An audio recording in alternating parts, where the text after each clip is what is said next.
আমি মোশাররফ হোসেন মাসুম। আমি কয়েকটি কথা বলবো, সাজিয়ে গুছিয়ে অত বলতে চাচ্ছি না। আমি আসলে বর্তমান যেটা হচ্ছে আমি এটা একটু ক্লিয়ারভাবে বলতে চাচ্ছি। হ্যাঁ, সেটাই বলতে চাচ্ছি। বর্তমান সময়ে ডোমাইন খুব আলোচিত। কেন আলোচিত আমরা সকলেই জানি। তো এই যে পুলিশ থেকে জনগণের যে দূরত্ব, এই দূরত্বটা কিন্তু একদিনে হয় নাই। এই দূরত্বটা কিন্তু দীর্ঘদিন যাবৎ হওয়ার পরে এটা হয়েছে। তো এই যে ডোমাইনে বেশ কয়েকটা ঘটনা কিন্তু ইতিপূর্বে ঘটেছে। তার ভিতরে উল্লেখযোগ্য নিশ্চিন্তপুরের ঘটনা, তারপরে পঞ্চপল্লীর ঘটনা এবং সাম্প্রতিক সময়ে ঘটে যাওয়া 21 তারিখের যে ঘটনা, ডিবির উপরে হামলা। এই ঘটনাটার পিছনে আসলে অনেক কারণ আছে। প্রশাসন এলাকায় আসে আসামি ধরার জন্য।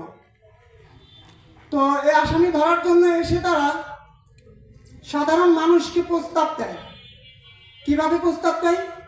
তারা একজন কনস্টেবল, একজন মানে ইনচার্জে যে থাকে, আসামি ধরার সময় ইনচার্জে যে থাকে, সে একটা কনস্টেবলকে দিয়ে সাধারণ মানুষকে প্রস্তাব দেয় যে এই আসামিটা ধরবো, তো তোমরা এটার একটু সহযোগিতা করো।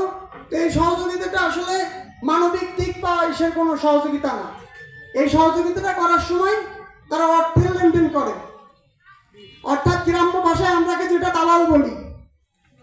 এই দালালরা তারা দালালদেরকে এমনভাবে পোষে যে এই দালালদের মাধ্যমে আসামি ধরবে, ফোন দিবে।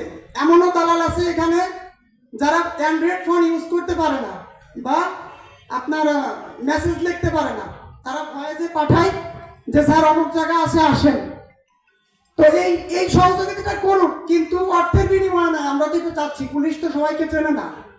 পুলিশ সহযোগিতা চাবে, গ্রামবাসী সহযোগিতা চাবে, কিন্তু পুলিশ অর্থের বিনিময়ে এই কাজটা করে। এক জায়গায় আসামি ধরতে আসছে, ধরতে এসে তারা হ্যান্ডকাপ লাগায় হাতে, লোকে জানাজানি হয়ে যাবে, হ্যান্ডকাপ লাগায়, হ্যান্ডকাপে গামছা পেঁচায় রাখে। গামছা পেঁচা এই জন্য রাখে যে জানাজানি হলে উপর মহলে চলে যাবে, উপর মহলে চলে গেলে তো এই ভাগভাগটা ওইখানে দিতে হবে, কিংবা আমরা ছাড়তে পারবো না। এখানে এমন ঘটনাও ঘটেছে যে আসামি ধরছে নিরপরাধ, তেমন কোনো অপরাধী না, উনি ওনাকে ধরা হয়েছে, ধরে নিয়ে হুমকি দেওয়া হয়েছে 2500 পিছিয়ে আবার মামলা দেবো তোমাকে। এইখান থেকে নিয়ে গেছে, স্পটে পাইছে, ইয়াবা খাচ্ছে, চোখ মারতেছে, এইখান থেকে স্পট থেকে ধরছে। ধরার পরে আপনার ফরিদপুর নিয়ে গেছে, নিয়ে যাওয়ার পরে তার আগে যখন ধরছে, বাড়ির মহিলাদের উপর এমনভাবে আক্রমণ করছে, এমনভাবে গালিগালাজ করছে যে নিয়ে যাচ্ছি টাকা নিয়ে, অথবা নিয়ে যাচ্ছে এখন নিয়ে যে মারবো। ওইখানে নিয়ে যাওয়ার পরে তাদেরকে মারে আর বলে যে টাকা আনতে বল। টাকা নিয়ে যাওয়ার পরে তারা ওইখান থেকে কি করে, সন্দেহমূলক চালান দিয়ে দেবো, একটা মামলা তো দিতেই হবে। পুলিশ যখন আনছে। জি, কতদিন আগে এরকম ঘটনা ঘটেছে? সর্বশেষ কতদিন আগে বলছে এরকম ঘটনা ঘটেছে? আনুমানিক 6 মাস। অর্থাৎ এখনো এটা যে একেবারে কমে গেছে, 5 জুলাইয়ের পরে যে এটা হয়েছে,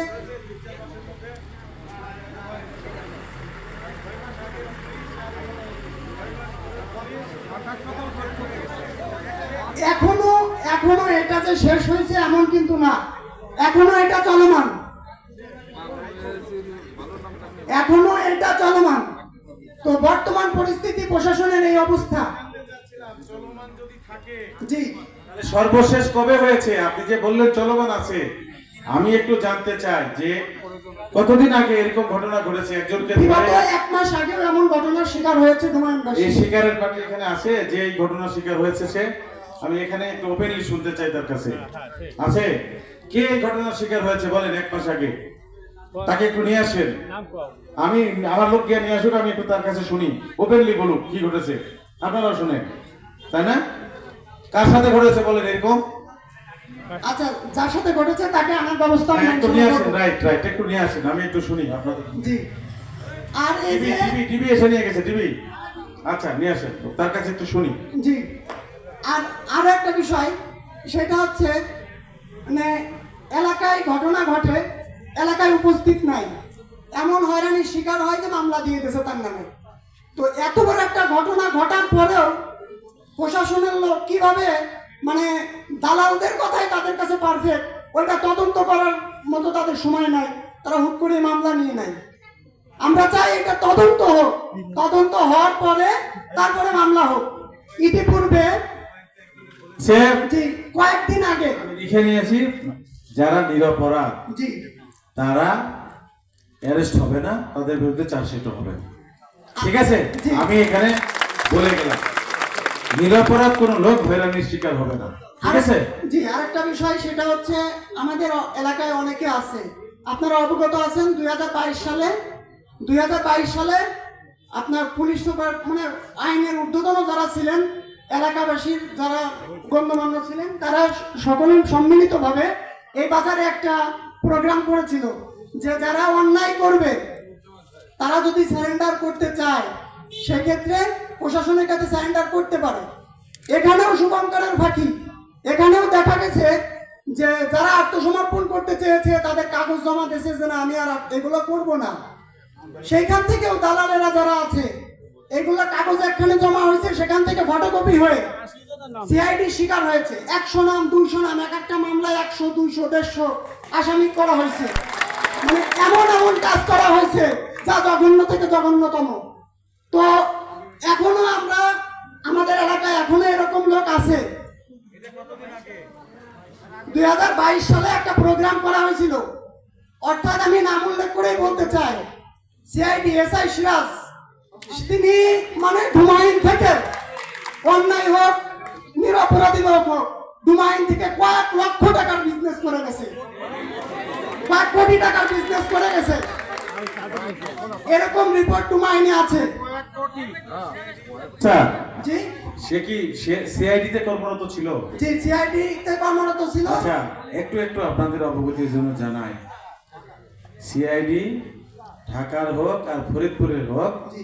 সিআইডি পিবিআই আমার অধীন নয়। সিআইডি পিবিআই এবং হাইওয়ে তারা জেলা পুলিশের মানে জেলা পুলিশের যে এসপি তার অধীন না, তাদের আলাদা অথরিটি আছে।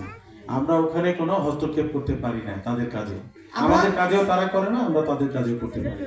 স্যার আমরা চাই হস্তক্ষেপ না করলেও স্যার আপনাদের সহযোগিতা চাই স্যার, আমরা এতটুকু স্যার আপনাদের কাছে চাই।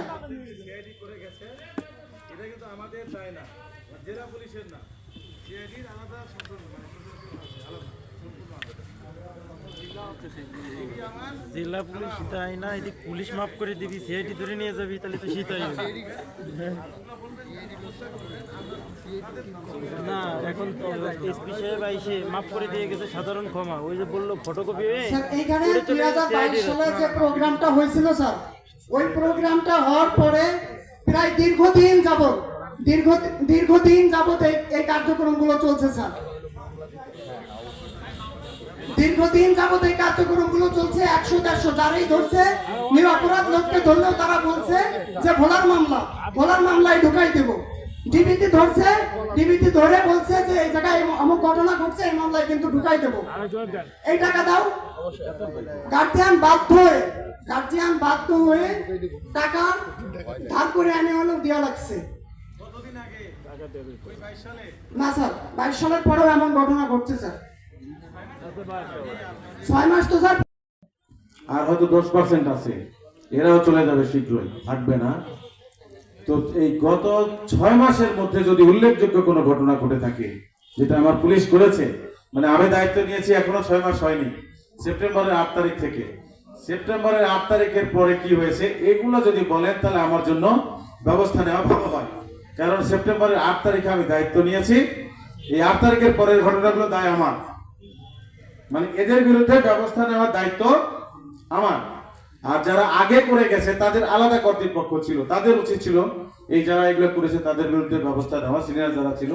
তো যেহেতু তারা চলে গেছে, এখন এই অপকর্ম যারা করেছে তারা যদি এখনো আমাদের জেলায় কর্মরত থাকে, আপনার যদি পরিচিত থাকে, তাহলে কাইন্ডলি আমাকে গিয়ে দিয়ে আসতে পারেন নামগুলো এসপি অফিসে, না হলে সার্কেলের এসপি আছে ওনার কাছে দিয়ে আসবেন।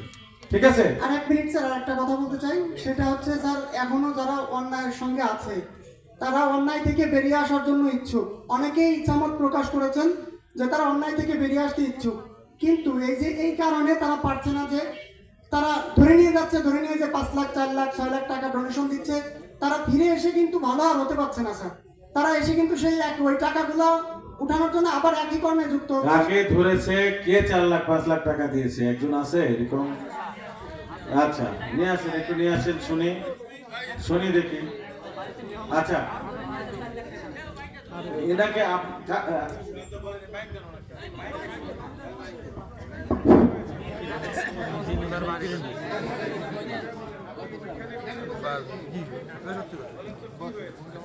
এক মাস আগে আমার হাজবেন্ডে ধরে নিয়ে গেছে। ও মানে কৃষি কাজ করে। তারপর ডিবি আসছিল আমাদের বাড়িতে, আসার পরে মানে ধরে নিয়ে যাওয়ার পরে বলছে 20 লাখ টাকা। তারপরে 20 লাখ টাকা পাবো কোথায় আমরা? তারপরে কমাতে কমাতে 6 লাখ টাকা নিচে ছাড়ানো যায়নি। 1 মাস আগে। হ্যাঁ, হাজবেন্ডের তাজিদ। কোনো মামলা ছাড়াই ধরে নিয়ে গেছে, ছেড়ে দিছে, পরে টাকা দিয়ে নিয়ে গেছি, পরে ছেড়ে দিছে বাড়ি থেকে, ফরিদপুর থেকে। হ্যাঁ হ্যাঁ হ্যাঁ। আপনার এই যে এতগুলা টাকা চাইলো, আপনার এলাকার ময় মুরব্বী কেউ নাই যে যার কাছে গিয়ে আপনি বলবেন যে আমার লোক স্বামী একদম নিরপরাধ, তাকে পুলিশ ধরে নিয়ে গেছে, 6 লাখ টাকা চাচ্ছে, আপনি একজনকে বললেন না? আর আপনাকে ডিবি ধরে নিয়ে গেছে, ডিবির উপরের কোনো লোক নাই? হ্যাঁ, ডিবি বলছে যে যার মাধ্যমে ধরে নিয়ে গেছি তার সাথে কথা বলেন। না, আপনার স্বামী যে ধরে নিয়ে গেল ডিবির তো অফিসার ইনচার্জ একজন ইন্সপেক্টর, পুলিশ অফিসে ওখানে 3 জন অ্যাডিশনাল এসপি আছে, আমি এসপি আছি, যে আপনি কারো কাছে যাওয়ার কথা মনে হলো না? বা একটা লোককে পেলেন না আপনার এলাকা যে আমাকে একটু, আমার স্বামীকে ধরে নিয়ে গেছে, একটু চলেন তো? কেন ধরে নিয়ে গেছে? আমার স্বামীর কোনো দোষ নাই, আবার 6 লাখ 20 লাখ টাকা চাচ্ছে, কেন? একটু আমার সাথে চলেন তো। দালাল এগুলা করছে। দালাল কেন করলো? মানে আপনার স্বামীর কোনো দোষ নাই, একদম নিরপরাধ? কোনো মামলা আছে নাকি দেখেন? কোনো মামলা নেই, মামলা ছাড়াই ধরে নিচ্ছে। যে আসতেছে মানে বেড়াতে আসে তারাও ধরে নিয়ে যা। আচ্ছা, আপনি দেখলে ওই লোকগুলো চিনতে পারবেন কারা ধরে নিয়ে গেছিল? আমি যদি দেখাই আপনাদের, মানে হ্যাঁ হ্যাঁ, ডিবি অফিস থেকে যে ছেড়ে দিল আপনাকে, কেউ কোন দালাল আপনাকে নিয়ে গেছে সাথে করে? নাম কি তার? নাম? আচ্ছা, একদম প্রকাশ্যে বলো। না, নাম আমি জানি না। ফোন নাম্বার নাই? আপনি যে ওখানে গেলেন, আপনাকে নিয়ে গেল কে ডিবি অফিসে? মানে হ্যাঁ, মানে ফোন দিয়ে বলছিল অমুক জায়গায় আসো। এই তো সেই ফোন নাম্বারটা তো আমার দরকার। কে ফোন দিয়েছিল? নাম্বারটা আছে না আপনার কাছে? নাম্বার তো আমার কাছে নাই। তাহলে কে ফোন দিয়ে বললো যেখানে আসেন আপনাকে নিয়ে যাব? 1 মাস আগে হয়েছে এই ঘটনা। না না, 1 মাস না, 1 বছর আগে হলো আমরা পাবো। আমি বলছি আপনাকে কে ফোন দিয়া বললো যে ডিবি অফিসে চলো, তোমাকে নিয়ে যাব, তোমার স্বামীকে ছেড়ে দিবে, টাকা নিয়ে চলো? কে ফোন দিয়েছিল? নাম তো বলে নাই। নাম্বার আছে? নাম্বার ছিল। আচ্ছা, আপনি ডিবি অফিসে কি সেই সাথে করে নিয়ে গেছেন, আপনি একাই গিয়েছিলেন? না, আমি যাইনি। তাহলে কে গিয়েছিল? এক ভাগনা গেছিল। হ্যাঁ, ভাগনা। আপনার ভাগনা? হ্যাঁ। ফোন দিয়েছিল আপনার কাছে না ভাগনার কাছে? ভাগনার কাছে ফোন দিছিল। ভাগনা আছে এখানে? না।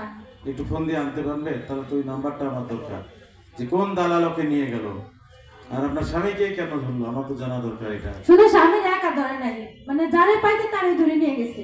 1 মাস আগে? হ্যাঁ, 4 জন ধরে নিয়ে গেছিল। মানে বড়রা ছিল দুলাবাড়ির পর্যন্ত ধরে নিয়ে গেছে, বেড়াতে আসছিল। আপনার দুলাভাই? হ্যাঁ। এটা ফরিদপুরের ডিবি অফিস? হ্যাঁ। এসপি অফিস যেটা, ডিবি অফিস তো এসপি অফিসেই। হ্যাঁ। আপনার ওই লোকটার একটু ফোন দিয়ে আনেন তো, ওই ছেলেটা আপনার ভাগনা, ওকে একটু। আপনাকে দিয়ে তো কাজ হবে না, আমার তো ভাগনার দরকার। ও থাকে মাগুরাতে। ও ভাগনা থাকে মাগুরা? হ্যাঁ। আচ্ছা, তাহলে কালকে তো হবে না, শুক্রবার।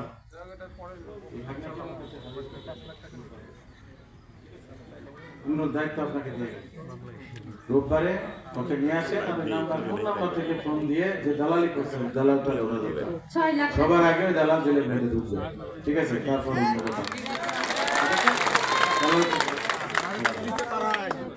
আর এনার হাজবেন্ড কি কৃষি কাজ করে, আপনারা শিওর জানেন? আপনি জিজ্ঞাসা করতে পারেন।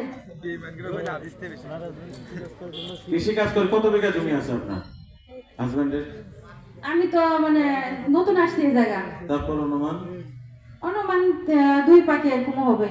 2 পাক মানে কত শত? 50%। আচ্ছা, আর অন্য কেউ ভাইয়ের কেউ চাকরি করে? মানে আপনার হাজবেন্ডের কোনো ভাই এরকম? হাজবেন্ডের ভাই মানে সবাই কৃষি কাজ করে। 6 লাখ টাকা আপনি কেমনে ম্যানেজ করলেন একদিনে? একদিনে ম্যানেজ করা হয় মানে সবার কাছে আনা হয়েছে, ধার করে আনা হয়েছে, কিস্তি উঠাইছিলাম। আচ্ছা, আর দিয়ে একবারে দিয়ে নিয়ে আসছেন? একবারে দিছি। একবারে টাকা দিয়েছেন ওই অফিসে? হ্যাঁ। কার কাছে দিয়েছেন দেখলে চিনবেন? আমি তো যাইনি কেউ জায়গা। ও, আপনি তো জান নাই। আচ্ছা, না। ওই টাকা আপনার কাছে নিয়েছিল না কারো কাছে লোন নিছেন? আপনি ধার নিছেন? লোন নিছি, ধার নিছি, বাবা বাড়ি থেকে আনছি। আপনার এখানকার কারো কাছে ধার নিছিলেন? এই জায়গা থেকে?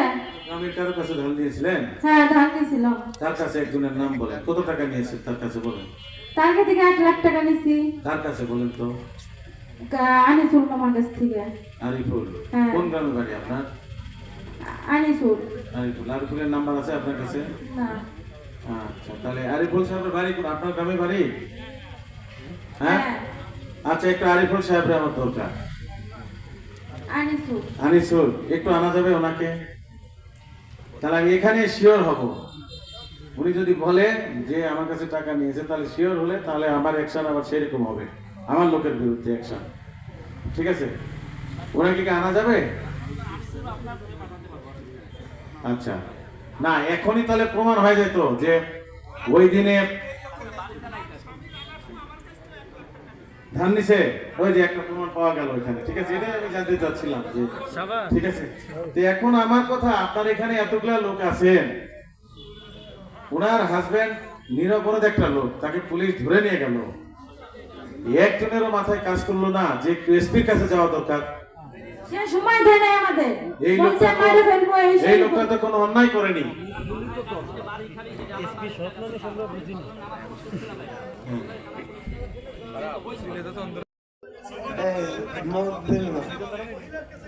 আমার কথা হলো, এই যে 6 মাসের আগে এরকম ঘটনা অনেকই ঘটছে।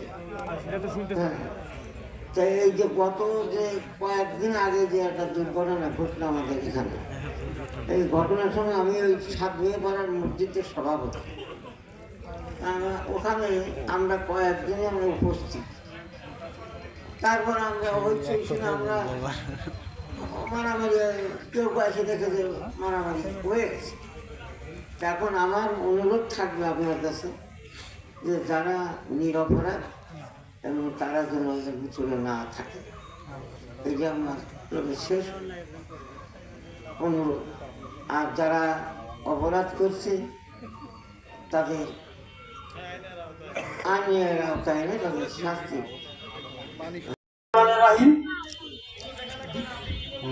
হ্যাঁ, আমার আসলে ভয় নাই এই কারণেই, বিন্দুমাত্র অপরাধ আমার জীবনে আমি করছি কিনা আমার মনে পড়ে না। এখানে সবাই আছে, আমি শিক্ষকতা করছি দীর্ঘ 36 বছর, এখন অবসরপ্রাপ্ত। এই গ্রামের কথা বলার মতো ভালো যোগ্যতা আমার এখন নাই। যে গ্রামের নাম একসময় সারা বাংলাদেশে ছড়িয়ে গিয়েছিল, ভালো শিক্ষিত, অনেক বেশি বড় বড় কর্মকর্তা আছেন, সেই কথা বলে এখন কোনো লাভ নেই। কারণ একটা কথা আছে, অর্থ অনর্থের ভুল। বিগত 15 বছর আগে আমাদের এখানে টোপ, আপনারা বলছেন টোপ, আমরাও বলি টোপ, এই টোপের সাথে সাথে মাদকের ব্যবসা শুরু হয়েছিল। আর এখন এর সংখ্যা বেড়ে গেছে, দুর্নীতি বেড়ে গেছে, যে কারণের জন্যে যারা এগুলো করেন তারা পুলিশ কেন, আমার মনে হয় তারা আল্লাহকেও ভয় পায় না। তা আমি বলতে চাচ্ছি, সম্প্রতি সময় কম, সম্প্রতি যে ঘটনা ঘটেছে লোমহর্ষক কাহিনী, পুলিশ বাহিনী কি শান্তি সেবা শৃঙ্খলা রক্ষা করা বাহিনী, আমি তাদেরকে স্যালুট জানাই। যাতে আমি শিক্ষক ছিলাম, স্কাউটিং করছি, পুলিশের যে সেবা, সেই সেবা, আপনি ডিফেন্সের কথা, ডিফেন্স সম্পর্কে আমাদের ধারণা কম, কিন্তু পুলিশ সম্পর্কে ধারণা আমাদের বেশি। এই পুলিশকে অপরাধ করা শিখাইছি আমরা। শুধু পুলিশের কি দোষ? শুধু তো পুলিশের দোষ নয়, আমাদের মতো লোকেরও দোষ আছে, পুলিশেরও দোষ আছে। টাকা কে না চায়? আমার মতো মানুষ, গরিব মানুষ, এরা টাকা চায় না, এরা টাকা চায় না। তাকে অত বেশি বলতে চাচ্ছি না স্যার। সম্প্রতি যে ডিবি পুলিশের উপর নির্মমভাবে মারপিট করা হয়েছে, এর জন্য আমি দুঃখিত, এলাকাবাসী দুঃখিত। কিন্তু এই সন্ত্রাস বাহিনীর মারপিটের জন্য সাধারণ কিছু ছেলে এই মামলার ভিতরে ঢুকে গেছে। কারা ঢুকাইছে, কেন ঢুকাইছে আমি বলতে পারবো না। যেমন এরা তো সংশ্লিষ্ট বলে কি, এরা তো জানেই না যে মারামারি করতে হবে, মদ খেতে হবে, গাঁজা খেতে হবে, পাশা খেলতে হবে, জুয়া খেলতে হবে, এরা জানে না। এরা এই গ্রুপের লোক নয় স্পষ্টভাবে। যেমন জুয়েল ব্যবসা বাণিজ্য করে পেটের দায়ে, মাসুদ পারভেজ সমাজসেবক লোক, কারো অসুখ হলে, কারোর মেয়ের বিয়ে হলে তার টাকা লাগে, সে টাকা দেয়, সে টাকা দেয়। আপনারা কি বলতে পারেন যে মাসুদ পারভেজ এই লোকজনের সাথে মেলামেশা করে? করে না তো। জুয়েল কি করে? করে না তো। এদের নাম ঢুকছে। আমাদের সিরাজ 5 ওয়াক্ত নামাজ কালাম পড়ে, কামরুল জুব্বেল মসজিদে থাকে, তার নাম ঢুকাই দিয়েছে। আমি খুব মর্মাহত। আমার বলার মতো কোনো ক্ষমতা নাই। ডুবাই গ্রামের কথা বললে অনেকেই আমাদেরকে কি করে, তাচ্ছিল্য চোখে দেখে যে আপনারা ডুবাই টোপের গ্রাম, মারপিটের গ্রাম, অন্যায় গ্রাম, সেই গ্রাম। কিন্তু এই গ্রামের ঐতিহ্য তো ছিল, এখন হারিয়ে গেছে। মাত্র 30 থেকে 35টা ছেলের কারণে এই জিনিসটা হারিয়ে গেছে। এটা পুলিশ পারে না এমন করে কিছু নাই। পুলিশ হচ্ছে কত বড়, তুমি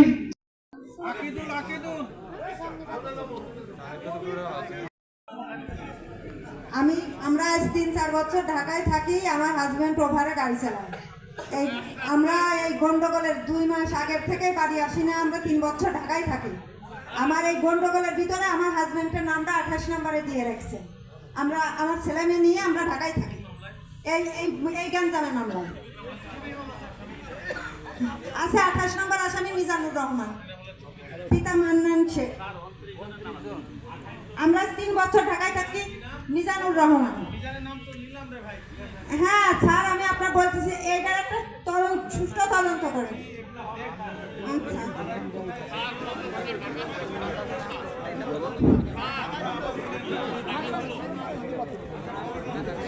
কিছুদিন আগে, হয়তো বা মাসখানেক আগে, আমি ঘুমিয়ে আছি, তখন রাত 12টার মতো বাজে। ইতিমধ্যে আমার কাছে দুজন আমার পাড়ার লোক আসে, এসে বলে যে এরকম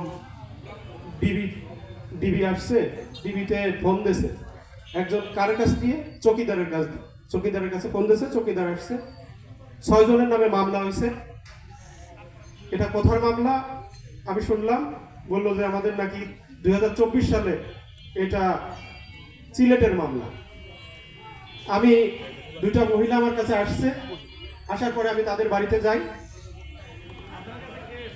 আসছে ওই আমার পাড়ার লোক, আমি একজন ইউপি সদস্য, আমার কাছে আসছে যেরকম একটা চৌকিদার এসে এরকম বলতেছে মামলা হয়েছে।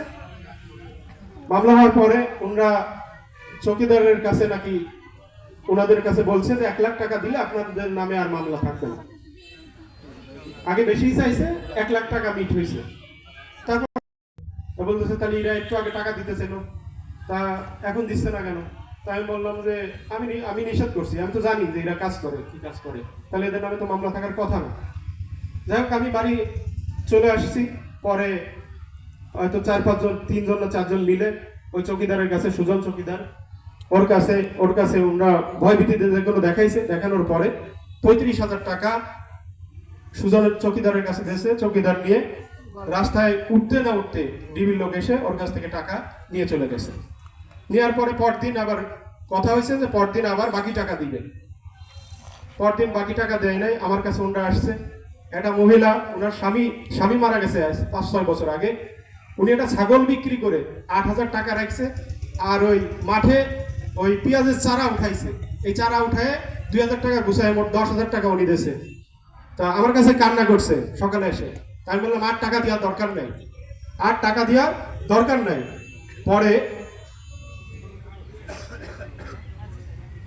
পরে আমি বললাম যে আর টাকা দেওয়ার দরকার নাই। বলতেছে আমরা তো আর টাকা দিতে পারবো না বাবা, আমি কিভাবে দিব। তো এই যে 1 মাস আগে ডিবি এই কাজটা করলো, সুজন চৌকিদার আছে, ওর কাছে হয়তো নম্বর আছে সেই ডিবিটার, আমার সাথে ওনার সাক্ষাৎ হয় নাই। তো কিভাবে টাকা এই মানুষগুলো কিভাবে কত কষ্ট করে ওদের টাকা দেয়, আবার ওরা ওই নিয়ে উনি বললো যে এই টাকা দিলে মামলা খালাস হয়ে যাবে। কিভাবে উনি খালাস করবে? মামলা হলে তো ধরে নিয়ে যাবে, কোর্টে উঠবে, মামলা উনি খালাস করার কে? আবার আমি যদি বলি যে টাকা দিয়ে না, আমার বিরুদ্ধে অ্যাকশন নিতে চায় কেন? আমি তো জনগণের প্রতিনিধি, আমার কাছে তো আসবেই। না, চৌকিদার আমার কাছ থেকে টাকা নেই নাই। চৌকিদার ওই পার্টির কাছ থেকে টাকা নিয়ে ওনার কাছে দিয়েছে।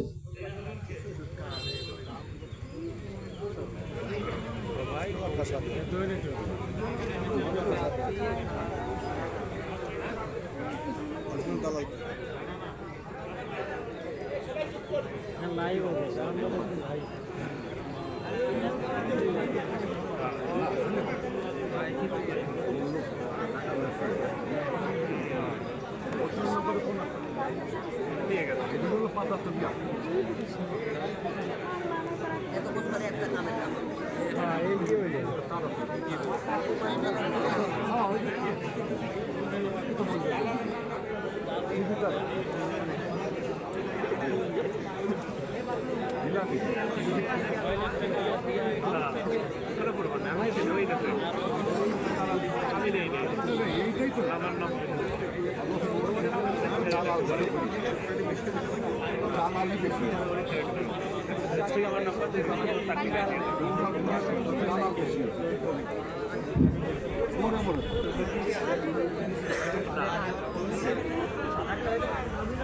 আমারে ফোন দিছে, ফোন দেওয়ার পরে বলছে তুমি আকাশকে চেনো?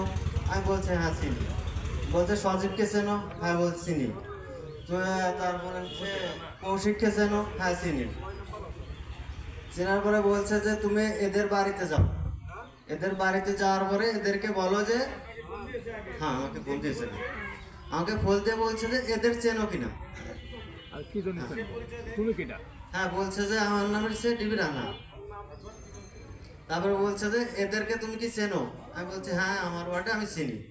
তো বলছে যে এদের নামে তো তোমার সিলেটে মামলা হয়েছে।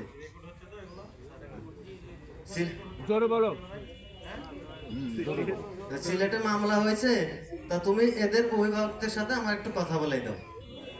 আচ্ছা ঠিক আছে, আমি সেইভাবে বারে বারে গেছি, যাই ওনাদের অভিভাবকদের সাথে কথা বলাইছি।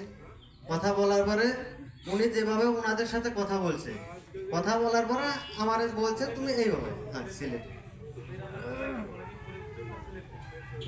না, উনি বলছে আমি ফরিদপুরে।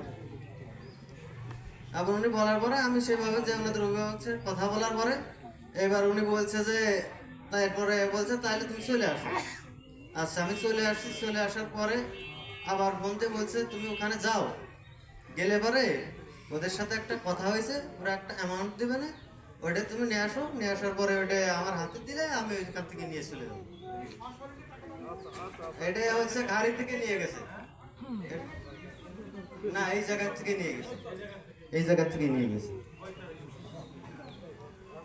এটা 5 তারিখে 20-25 দিন মতো হবে। হ্যাঁ পরে আমি ওদের কাছে 35,000 টাকা নিয়েছি। নিয়ে আসার পরে তারপর রাস্তায় আসার সাথে ওরা বললো যে হ্যাঁ আমরা রাস্তায় আছি, তুমি রাস্তার পর দাঁড়াও। আমরা আসার সঙ্গে পরে ওরা গাড়ি চাল নাই, একটা হাইস গাড়ি নিয়ে এসছে।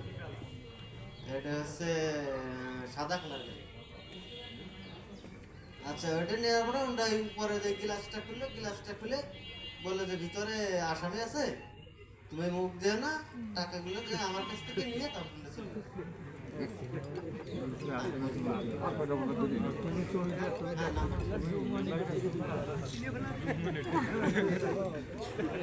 হ্যালো,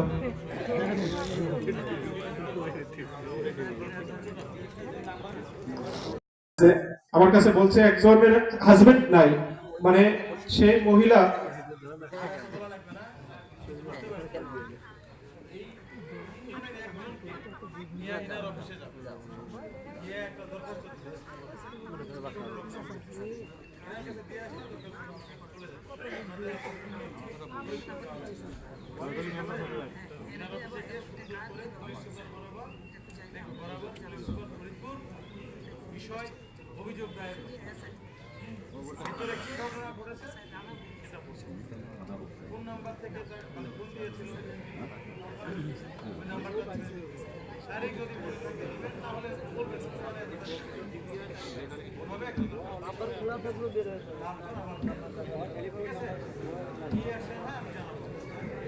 পাশাপাশি আরেকটা কথা স্যার, আমাদের যে ডোমাইনের বিট অফিসার আছেন, আমাদের একটা ডোমাইন রামলাল উচ্চ বিদ্যালয় একটা প্রতিষ্ঠান, আমরাও পড়ালেখা করছি এখন, মানে শিক্ষার হার একটু যেহেতু কম, আমি বলবো বিট অফিসারের দায়িত্ব আছে সপ্তাহে অন্তত একদিন আমাদের ডোমাইন রামলাল উচ্চ বিদ্যালয় এটা পরিদর্শনে আসা বা কথা বলা। সপ্তাহে 2 দিন আসার কথা আমার জানা মতে, আমি আইন একটা বই পড়েছি, অন্তত 2 দিন না হলেও সপ্তাহে 1 দিন যেন 5টা মিনিটের জন্য আসলেও বিট অফিসার যেন আসেন এবং স্কুল পরিদর্শন করেন এবং ছাত্রছাত্রীদের সঙ্গে 2টা কথা বলে এই ইভনিং এবং রাস্তার আশেপাশে যেসব ছেলে মেয়ে থাকে তারা যেন না থাকতে পারে। উনি কি ওনার বিটে আসে না সপ্তাহে একদিন? আসে, কিন্তু আমি স্কুলের অলিগলিতে হয়তো দেখি নাই।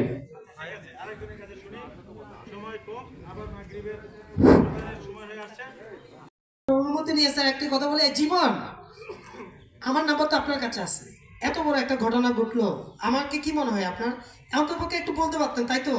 বিভিন্ন বিষয়ে আপনাকে ফোন করি, আমার এই পর্যন্ত বলছেন যে আমরা কোনো অভিযোগ আসতে বিশ্বাস করেন স্যারের কাছে সরাসরি বলে দিই, যে কোনো বিষয়, যে কোনো পুলিশের বিরুদ্ধে হোক, যার বিরুদ্ধে হোক, ভাই ওসির বিরুদ্ধেও আমি এখানে বলি যে কোনো বিরুদ্ধে আছে স্যার কোনো টলারেট করেন না। তো আপনি আমাকে একটিবার বলতে পারতেন কেন এগুলো করেন আপনারা? জি স্যার। থানার না, ডিবির দায়িত্বে উনিও না ইনিও না, ডিবি সরাসরি আমার অধীন, আর যে অ্যাডিশনাল এসপি শৈলেন আছে চাকমা তার অধীন, এই 2 জন আমরা দেখি উপরে, এনারা কিন্তু ডিবির দায় নিবে না। ডিবির যদি বিষয় হয় তাহলে এনাদের তো বলতে পারতেন, তাহলে তো আমার কাছে মেসেজটা চলে যায়। আমি তো জানি না এই যে এত কিছু হচ্ছে, কেউ আমাকে জানাইছেন? এসপি কে একজন ফোন দিয়ে বলেছেন? কেউ গিয়ে বলেছেন? দেখেন তাহলে আমি অ্যাকশন নিব কিভাবে বলে। আসসালামু আলাইকুম। আপনাদের এই মধুখালীর কোন লোকজন কি এসপি অফিসে যায়নি? না, এসপি অফিসে গেছেন এসপির কাছে? তার কেমনে বলতেছেন বলার সুযোগ দেয় না? এসপি কত কথা বলার সুযোগ দিচ্ছে, আমি তো কথা বলছি না, আপনাদের কথা তো শুনছি। যারা গেছে 2-1 জন, তারা এসে বলেনি আমি পূজার মধ্যে এসে কয়েকটা মণ্ডপ পরিদর্শন করলাম, তো দেখি এসপির সাথে একটু দেখা করে আসতো, এসপি কেমন, আমাদের কথা শুনবে কিনা, তাই না? আমি যতক্ষণ অফিসে থাকি রাত 8টা-9টা পর্যন্ত, ওই যে গাড়ি আছে দেখে লোক ঢোকে, এসপি সাহেব আছে এখনো, গিয়ে আমার অভিযোগটা দিয়ে আসি। আমার অফিসে গেলে কোনো লোককে আমি বসিয়ে রাখি না, আমি 10 মিনিটে ভাত খাওয়া শেষ করি।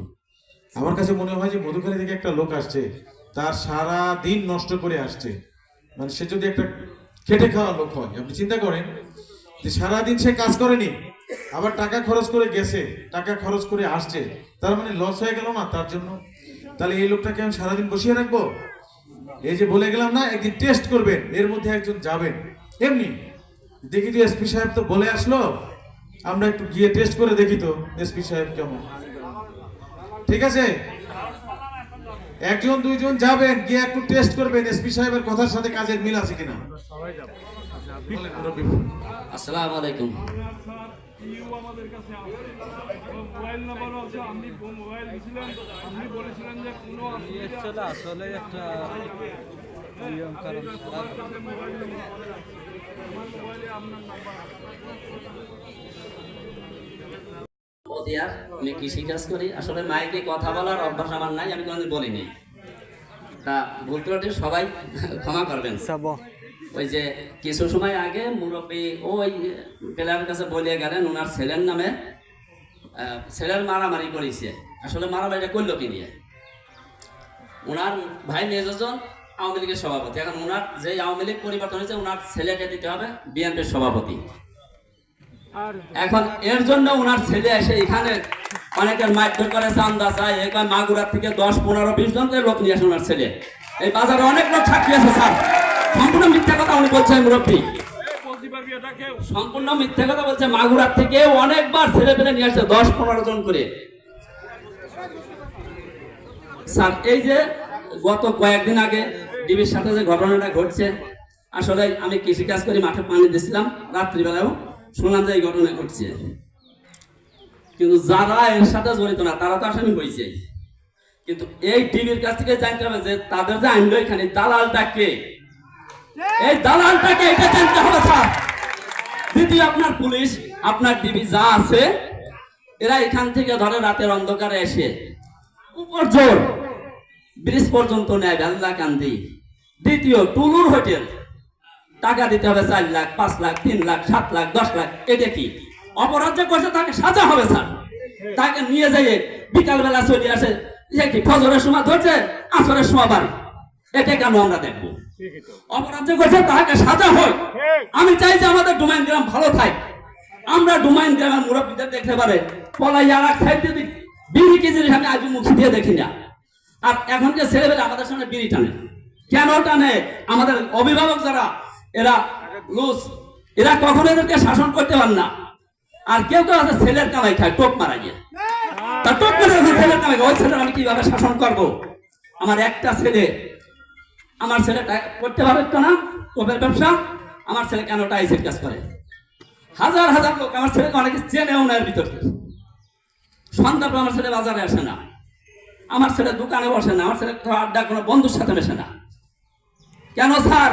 এইসব গার্জিয়ানদের আগে শক্ত করেন। আর পুলিশই পারেন এমন কিছু নাই, কিন্তু পুলিশ খালি টাকার লোভে যদি থাকে তাহলে এরা কি করে হবে? দালাল ধরে আসবে, বলে যে দালাল তোরে থাকতে হলো 1 লাখ নিলি পারে 30,000, আমার থাকলেও 70,000। তো সার্জনে জানেন, সার্জনে ভাগ দিতে হবে। সার্জন জানেন কোনো মামলা দেয় না, আর যদি মামলা দেয় 54, 64, A4, O4, এত 4 আমরা দেখবো কে? ও সাজা হয়, আমরা চাই সেইটা। সেদিনকার এই মারামারি যারা মসজিদে, যারা মাঠে, যারা হেনে, যারা ঢাকায়, খুলনায়, তাদের নাম স্যার। এই দালাল গুলন, যে দালাল দিল এই নাম গুলন, কোন ডিবি আপনারা কেউ জানেন কার কোন নাম? আমার নাম জানতেন আমি বলার আগে? তো কেন এই নামগুলো দিল? এই ডিবির কাছ থেকে এই নামগুলো চাই, এই দালালের নাম, কোন কোন দালাল এই নাম দিয়েছে। তবে দালাল দেখবো আমরা স্যার। আমার এই কথাটা, এগুলো আমার বক্তব্য স্যার, আমি শেষ করলাম।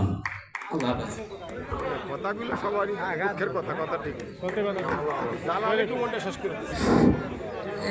আর কেউ কিছু বলবেন নাকি? এক সেকেন্ড, কারণ কিছু বলার নাই। এদিকে এদিকে। আর একজন কথা বলবে শুধু। আসসালামু আলাইকুম। আমারও অভ্যাস হয়, আমার কথা বলার অভ্যাস নাই। আমার নাম আয়ুব, দোকান পশ্চিম পাড়া বাড়ি। তা দয়া করে স্যার, অনেক কিছু শুনছেন, অনেক ঘটনা জানছেন, তা আমার একটা অনুরোধ, একটা ক্যাম্প বানালে স্যার একটু বাঁচতে পারে।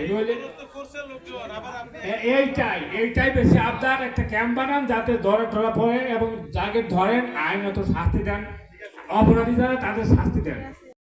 গেলাম না, কারণ একটু পরে আজান হবে, অনেকে নামাজ পড়বেন। আমি একটু বলি আপনাদের যে আমি আসার পর প্রথম যে কাজটি হয়েছে, আমরা একটা নিয়োগ দিয়েছি কনস্টেবল। জানেন না আপনারা? পুলিশের লোক নিয়েছি আমরা এই যে নভেম্বর মাসে। কারো টাকা লেগেছে শুনেছেন? তাহলে পুলিশে আগে 10 লাখ, 12 লাখ, 15 লাখ নাকি টাকা লাগতো, আপনারাই বলতেন। তাহলে এইবার যখন টাকা লাগেনি, তখন তো আপনাদের একটু বুঝতে হবে। আচ্ছা, এসপি সাহেব বিনা টাকায় চাকরি দিল, না টাকা ছাড়া? কেউ টাকার কথা বলছে না। তাহলে এসপি সাহেব কোথায় পয়সাপাতি খায় না? মানে অনুমান একটু করার দরকার ছিল না? তাহলে এই যে এগুলো আমার ডিবির লোক এখানে করে যাচ্ছে, তাহলে কারো মাথায় তো হিট করা উচিত ছিল যে এসপি সাহেব যদি বিনা পয়সায় নিয়োগ দিল আর ডিবি এসে ধরে নিয়ে যাচ্ছে এসপি সাহেবের নাম করে, আমরা একটু সাহস করে 8-10 জন যাই তো এসপি সাহেবের কাছে, যাওয়া উচিত ছিল না? আপনার মধুখালীর অনেক লোকই তো যায়। এই যে জমির সমস্যা, মেয়েকে জামাই মারধর করে তাড়িয়ে দিছে, এই সমস্যা, অনেক লোক যায়। যে আপনারা একজনেরও এরকম সাহস হলো না যে আমরা একটু এসপি সাহেবকে জানাই, টিভি এসে এখানে লোক ধরে নিয়ে যে মানে নির্দোষ লোকজন, নিরপরাধ লোকজনকে ধরে নিয়ে যে টাকা নিয়ে ছেড়ে দিচ্ছে, আমরা একটু উপরে জানাই তো উনি জানে কিনা বিষয়টা, ভাবা উচিত ছিল না? যে আপনারা 2-4 জন যদি সচেতন লোক না, পুলিশ যদি না থাকে, আপনি ব্যাংক থেকে টাকা তুলে বাড়িতে আসতে পারবেন না।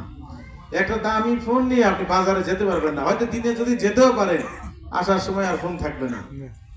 দেখেন 5 তারিখের পরে 5 থেকে 8 তারিখ পর্যন্ত কি হয়েছে? ব্যাংক কি করলো? বললো 1 লাখ টাকার বেশি দিব না, কারণ ওই টাকা আপনি বাড়িতে নিয়ে যেতে পারবেন কিনা ব্যাংকের সন্দেহ আছে। চিন্তায় করে ডাকাতি করে নিয়ে যাবে, ওই টাকা ব্যাংকেও জমা হবে না, ব্যাংকেরও বিপদ। এই জন্য ব্যাংক বললো আমরা 1 লাখ টাকার বেশি কাউকে দিব না। করেনি? করেছে। সুতরাং পুলিশ লাগবে না, পুলিশ খুবই খারাপ, এরকম বললে হবে না। পুলিশকে লাগবে, পুলিশ না থাকলে আপনি চলতে পারবেন না, আরামে ঘুমাতে পারবেন না। আমরা রাস্তায় ঘুরি কেন? আপনার ঘুমটা ভালো হোক, আপনার কোনো টেনশন নাই যে আমার বাসায় চুরি হবে না, ডাকাতি হবে। একজন বললেন পারিবারিক অনুশাসন খুবই দরকার। আমাদের বাবা মারা দেখছি আমরা সন্ধ্যার পর আমরা বাইরে থাকিনি, সন্ধ্যার আগে যেখানেই থাকি আজান দিয়েছে এসে হাজির বাড়িতে। মুরগি ঘোড়ায় ওঠে না, আমরা ঘোড়া বলি লোকালি, আপনারা কি বলেন জানেন না। তো আমরা ওই রকম যে সন্ধ্যার মানে আজান করার সাথে সাথে আমরা বাড়ি চলে এসেছি। তো মুরব্বী যারা আছেন তারা ছেলে মেয়ে কোথায় কি করছে এই জিনিসগুলো দেখবেন। আপনি আপনার ছেলে মেয়েকে প্রতিদিন রাখেন, 1 মাস বাড়িতে রাখেন, দেখবেন ও ওই নেশা টেশার মধ্যে ঢুকতে পারবে, নেশা খাওয়ার মধ্যে ঢুকতে পারবেন। আপনার যদি নজর থাকে, নজর রাখবেন। সবচেয়ে বড় যে বিষয়টা আপনারা মোটামুটি সবারই দাবি যে একটা ফাঁড়ি স্থাপন। ফাঁড়ি আমরা চাইলেই করতে পারি না, সরকারিভাবে অনুমোদন লাগে, জায়গা লাগবে, স্থাপনা লাগবে, সরকারিভাবে স্বরাষ্ট্র মন্ত্রণালয়, অর্থ মন্ত্রণালয় এবং সংস্থাপন মন্ত্রণালয়ের অনুমোদন লাগে। তাছাড়া চাইলে আমরা ফাঁড়ি করতে পারি না। আমি পুলিশ লাগবো, কোথায় রাখবো বলেন? পুলিশের সাথে কি আছে? আর অস্ত্র আছে, গুলি আছে, তাই না? তাহলে এগুলো নিরাপত্তার বিষয় আছে না, কোথায় রাখবো? তারপর আপনাদের প্রস্তাব আমরা লিখিতভাবে ঊর্ধ্বতনকে জানাবো। কারণ এই ফরিদপুরের মধুখালী একটা উল্লেখযোগ্য উপজেলা এবং তার চেয়ে আলোচিত হলো ডুমাইন ইউনিয়ন। এই যে মার্চে যে ঘটনা, আমি তখন এখানে ছিলাম না কিন্তু জানি, আমি রাজশাহী আমার পোস্টিং ছিল, কিন্তু জানি এখানে 2 জনকে পিটিয়ে মেরে ফেলা হলো। নিরাপরাধ তারাও, তাই না? আমরা এরকমের পরে জেনেছি যে তারা এখানে শ্রমিক কাজ করতে আসছিল, তাই না? নির্মাণ শ্রমিক, তারা তাদেরকে নিরাপরাধ লোকজনকে পিটিয়ে মেরে ফেলা হলো। তখন থেকে এই ডুমাইন অনেক আলোচিত। তো সেই আলোচনার কথা চিন্তা করে আমরা উপরে প্রস্তাব দিব যেন এখানে একটি ফাঁড়ি করা যায় আর কি। আর আমি আগেই বললাম যে নিরাপরাধ কাউকে আমরা হয়রান করবো না। আর আপনারা যে অভিযোগ দিলেন টিভির এটা ওটা করেছে, আপনাদের তথ্যগুলো আমি নিয়ে গেলাম। আমি প্রাথমিক ইনকোয়ারি করে তাদের সংশ্লিষ্টতা পেলে অবশ্যই ব্যবস্থা নিব। 1 মাস পর এখান থেকে কয়েকজন আমার অফিসে যাবেন, গিয়ে বলবেন স্যার আপনি বলে আসছিলেন, একটু ডকুমেন্ট দেখান আপনি কি ব্যবস্থা নিয়েছেন। ঠিক আছে? কে কে যাবেন হাত তুলেন। ঠিক আছে, আমরা এই কথা দিয়ে যাচ্ছি। আর 1 বছর আসামি ধরে নিয়ে যা বলেছি যে 1 বছর আগের ঘটনা, ওইটার ব্যবস্থা আমি এখন নিতে পারবো না, কারণ সময় চলে গেছে। 1 বছর আগে আরেকজন ছিল, এই জন্য আমরা সেই ব্যবস্থা নিতে পারবো না। আর সাধারণ মানুষের সাথে পুলিশের একটা ব্যাপক দূরত্বের সৃষ্টি হয়েছে, বিশেষ করে গত 7-8 বছরে ব্যাপক দূরত্ব সৃষ্টি হয়ে গেছে, তাই না? অনেক লোকজন যারা কোনো অপরাধের সাথে জড়িত না এরকম লোকজনকে ধরে নিয়ে যাওয়া হয়েছে। এই জন্যই মানুষের সাথে পুলিশের একটা ব্যাপক দূরত্বের সৃষ্টি হয়েছে, যে পুলিশের সাথে যোগাযোগই রাখা যাবে না, কখন এসে কোন দিক দিয়ে ধরে নিয়ে যায়, তাই না? এরকম একটা। আমরা এখানে আসছি কেন? সেই দূরত্বটা ঘোচানোর জন্য। এসপি সাহেব মাঠে আসছে, মানে আমার তো থাকার কথা ফরিদপুর, আমি আসছি এখানে কেন? আপনাদের সাথে এই যে আমি বলে যাচ্ছি যে আপনাদের কোনো যদি এরকম অভিযোগ থাকে, এখানে যদি নাও বলতে পারেন তাহলে আমার কাছে আসবেন, অফিসে চলে আসেন, এসে আমাকে জানায়া যান, আমি ব্যবস্থা নিব। এই জন্য আপনাদের কাছে আসা, কারণ আপনারা মনে করেন সবাই একই রকম, সব অফিসারই সমান মানে টাকা খায়, ঠিক আছে, কারো নীতি নৈতিকতা নাই, আর যায় লাভ কি? নো, সবাইকে একই পাল্লায় মাপবেন না। আপনার জেলায় যখন নতুন এসপি আসে একটু খোঁজ খবর নিবেন, যারা সচেতন মানুষ, যারা জেলায় যান, কোর্ট কাছারি করেন, একটু খবর নিবেন যে ভাই আমাদের নতুন এসপি সাহেব আসছে, কেমন, মানে লোক লালসায় কেমন, এগুলো জানতে চাইবেন। তাহলে তো আপনার একটা ধারণা হলো। তাহলে আপনার এখানে একটা অপরাধ যদি হয়, আমার পুলিশ এসে ডিবি এসে একজনকে ধরে নিয়ে গেল, তখন তো আপনার মাথায় সেটা হিট করবে। যারা এসপি সাহেব তো আমরা শুনেছি পয়সাবাদী খায় না, তাহলে এসপি সাহেবের কাছে যাই, গিয়ে অভিযোগ দিয়ে আসি, তার লোক ধরে নিয়ে যায়, টাকা পয়সা নিয়ে লোক ছেড়ে দিচ্ছে, তাহলে আমরা এসপি সাহেবকে জানাই, তাহলে তো আমি ব্যবস্থা নিতে পারি। আমার কথা, আমি যদি নাই জানি তাহলে আমি ব্যবস্থা নিব কিসের ভিত্তিতে বলে? আমাকে আপনারা জানাবেন। আমি যদি কোনো অন্যায় করি, আমার ঊর্ধ্বতনকে জানাই আসবে, অসুবিধা কি? ডিআইজি, আইজি আছে না, এই স্যারেরা আছে না, তাদেরকে জানাবেন আপনার এসপি সাহেব এই কাজ করতেছে। এটা তো নিষেধ করেনি কেউ আপনাদের, না আপনাদের বেঁধে রাখছে? বেঁধে রাখছে? এগুলি জানাবেন। যদি আমরা সত্যি সত্যি খারাপ কাজ করি, আপনি আগে শিওর হবেন। আমার কাজটা যদি সত্যি খারাপ হয়, তাহলে আপনি খবরের কাগজের লোক আছে না, সাংবাদিকরা, তাদের তথ্য দেন, লিখে দেন, তার সম্পর্কে লিখে দিবেন। নয় যে আপনাদের মধ্যেও একটা বিশৃঙ্খলা করার জন্য একটা শ্রেণী কিন্তু লেগে আছে, আপনাদেরকে লাগাইয়া দিয়া তারা হাসবে, মরো তোমরা, আমরা দেখি, এরকম। এই জন্য নিজেরা সচেতন থাকবেন। কে কি বললো একটু যাচাই করবেন ঘটনাটা সঠিক কিনা।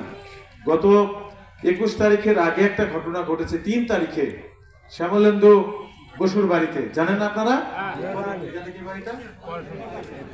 এই ঘটনাটা আমরা কিন্তু প্রকৃত অপরাধীকে কিন্তু ধরেছি। ওই যে শ্যামলেন্দু বসুর যে ওয়াইফ কাকলি বসু, উনি যার নাম বলেছে প্রথমে, যখন ওনাকে আঘাত করার পরই মানুষ যখন ওনাকে এই মাথা বেঁধে দিচ্ছিল, রক্ত পড়ছিল, তো ওই সময় কিন্তু ওই আসামির নাম সে বলেছে। কিন্তু পরে আমাদের তারা জানে কে আসামি, তার নাম না বলে আরেকজনের নাম বলছে, যে পুলিশ তাকে ধরুক, একটা দাঙ্গা লাগুক। ঠিক আছে, তো সেটাই বললাম যে একটা শ্রেণী আপনাদেরকে বিপদে ফেলার জন্য বিভিন্ন ভাবে তারা ষড়যন্ত্র করছে। এই ষড়যন্ত্রে পা দিবেন না। এই গোষ্ঠীগত দ্বন্দ্ব, এটা নিজেদের মধ্যে গন্ডগোল করে অশান্তি সৃষ্টি করবেন না। মারামারি হলে কি হয় জানেন? শত্রুতা আরো বাড়ে, আরো বাড়ে। ধরেন আপনার ভাইকে, এনার ছেলেকে মেরে ফেললো, এনার আরো যদি 2 ছেলে থাকে, 3 ছেলে থাকে, তারা চেষ্টা করবে ওদের একজন মারবো, আবার একজন মরলো, তারপর ওরা আবার আরেকজনকে মারবে, এরকম 4-5টা মার্ডার হয়ে গেল। কোনো লাভ হলো? লাভ হলো? একজন যদি মারা যায়, আপনি যদি আরো পরে যদি 5 জন মরে, লাভ হয় না ক্ষতি হয়? ক্ষতি হয়। কেউ কি ফেরত আসবে? তাহলে সেটা আমরা যদি এই গোষ্ঠীগত দ্বন্দ্বে না জড়িয়ে নিজেরা বসে যদি আপোষ করি, মামলা মোকদ্দমায় না গিয়ে ছোটখাটো বিষয়গুলো নিয়ে সমাজে শান্তি বিরাজ করে না, আপনারা ভালো থাকেন না, তখন তো একজনও মার্ডার হবে না, হবে? হবে না। তো সেটা মাথায় রাখবেন যে আপনার হয়তো একটা থাপ্পড় মারছে একটা ছেলেকে, দেখা যাচ্ছে আপনার ছেলেকে মারছে থাপ্পড়, হয়তো ওরা বন্ধু বান্ধবী। এখন বাবা যদি মনে করে হ্যাঁ আমার ছেলেকে মারবে, কেন কেন মারলো, গিয়া দেখেন বাবা যে আরেকজন একদম এমন বাঁশ দেয়া বাড়ি ভেঙে পা ভেঙে ফেললো, তাহলে ঘটনাটা কি? পরে আরো বড় ঘটনা ঘটবে। আর যদি মারছে, আচ্ছা ঠিক আছে আমার ছেলেকে থাপ্পড় মারছে, ওর গার্জিয়ানকে জানায়, তাহলে গার্জিয়ানেরও সেরকম সচেতন হতে হবে, তাই না? ছেলেকে শাসন করতে হবে যে তুমি ওর সাথে থাকো, ঘোরো, তাহলে ওকে মারছো কেন? মারার কারণ কি? মারামারি করার দরকার কি? চলো ওর কাছে, চলো তুমি হাত ধরে মাপ চাও, তাহলে জিনিসটা কি হয়ে গেল? স্থায়ীভাবে সমাধান হয়ে গেল। আর কোনো শত্রুতা থাকবে না, আর কাউকে কেউ মারতে যাবে না। ঠিক আছে, এই ছোটখাটো বিষয় নিয়ে মারামারি করা যাবে না। এই যে আপনার সালতা নগরকান্দা প্রতিদিন মারামারি লাগে, এক গ্রুপ আর এক গ্রুপ প্রতিদিন। আপনাদের মানে মধুখালী অন্তত এরকম ঘটনা ঘটে না যে প্রতিদিন বা সপ্তাহে 1-2 দিন মারামারি, এই ঘটনা তো নাই, তাই না? সেদিক দিয়ে আমি মনে করি যে আমি ভাগ্যবান মধুখালী নিয়ে, কারণ সালতা নগরকান্দা নিয়ে আমার যত পেরেশানি হয়, আর বাকি যে 7টা থানা আছে এগুলো নিয়ে তার মানে 100 ভাগের 10 ভাগও হয় না। এই দুটা নিয়ে, এই যে কালকে মারামার লাগছিল, 2 পার্টি প্রোগ্রাম দিয়েছে, মারামার লাগছে আর কি। যাই হোক, আমরা লাইন থেকে অনেকগুলো লোক পাঠিয়ে এটা আমরা সেভ করেছি আর কি। তো সাম্প্রদায়িক সম্প্রীতির কথা বললাম, আর এরপর পঞ্চপল্লীর একটা ঘটনা সেটাও বলেছি। মাদক আর একটা ভয়ঙ্কর বিষয়, মাদক। এখানে যারা আছেন তারা এই মাদকের সাথে যারা জড়িত তাদেরকে কি করে এক ঘরে করে দেন। ওর কাছে আপনার যদি দোকানদার হন, ওর কাছে সদা বিক্রি করবেন না, তোর কাছে সদা বিক্রি করবেন না। আর একজনের কাছে যদি পানি কিনতে যায়, তোর কাছে পানি বিক্রি করবেন না, তুই মাদকের ব্যবসা করিস। এক ঘরে করেন ওকে। আমরা তো ধরে দিচ্ছি, দেখা যাচ্ছে 10 দিন পর জামিন হয়ে চলে আসছে। কোর্ট যদি জামিন দেয়, ওখানে আমাদের আসলে কিছু করার থাকে না, কিচ্ছু করার থাকে না, কোর্টের উপর আমাদের কোনো হাত নেই। কোর্ট জামিন দেয়, এসে আবার ওই কাজই করে। তো আমরা অনুরোধ করব যে আপনারা ওদেরকে এক ঘরে করে দেন। আর যারা এই মাদক ব্যবসা করে, তাদের বাবা মা নাই, তাদের মুরব্বী নাই, তাদেরকে বলেন যে তোমার ছেলে এই কাজ করছে, তুমি বাবা বেঁচে আছো। এই পিছনে কথা বলে কি এত দেখে তো, হ্যাঁ?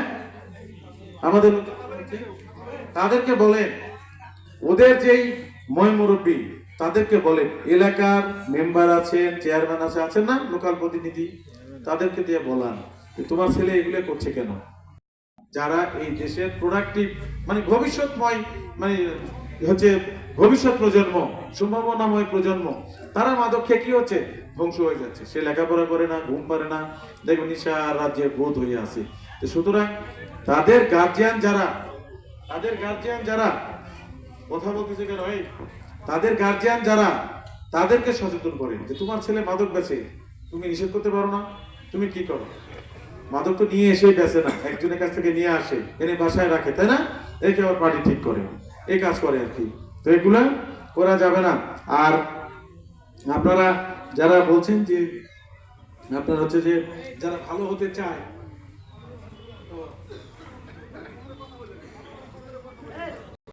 আমাদের অবশ্যই সুযোগ আছে। স্যার আমাদের কাছে ডিস্টার্ব করেন না, আমাদের কাছে ধরেন না, আমরা নাক কানে মাটি দিচ্ছি, মুরব্বী নিয়ে আসছি সাথে করে, তাদের সামনে আমরা আপনাদের কাছে লিখিত দিচ্ছি। আর আমরা এগুলো খারাপ কাজ করব না, মাদক বিক্রি করব না, মাদক সেবন করব না।